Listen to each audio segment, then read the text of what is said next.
সবাই বলে তোমরা ছেলে মানুষ, ইয়ং জেনারেশনের পোলাপাইন, তোমাদের জীবনটা অনেক আনন্দের, কিন্তু তারা বুঝে না একটা ছেলের জীবনে অনেক কষ্ট আছে। একটা ছেলে ঘরে বসে থাকলে টাইম নষ্ট করতেছে, ঘর থেকে বাইর হলে ছেলে খারাপ হয়ে গেছে, আড্ডা শিখে গেছে।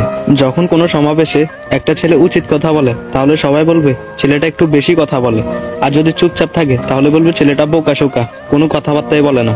আর ঘর থেকে খরচের জন্য টাকা খুঁজলে তখন বলে তুই কবে ইনকাম করবি।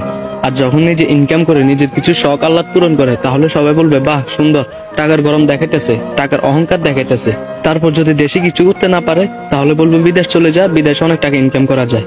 আর যখন বিদেশ থেকে ফেরার সময় টাকা ইনকাম করে না আনতে পারে তাহলে বলবে এই কারণে বলছে দেশে থাক, দেশে অনেক টাকা ইনকাম করা যায়। আর লাস্ট একটা ফাইনাল কথা হচ্ছে, একটা মেয়ে যদি এক ফোঁটা চোখের পানি পেলে হাজারটা মিথ্যা কথা বলে সবাই বিশ্বাস করবে, আর একটা ছেলে যদি সারাদিন কান্না করে হাজারটা সত্য কথা বলে কেউ বিশ্বাস করবে না, যতক্ষণ ছেলেটা মারা না যাবে।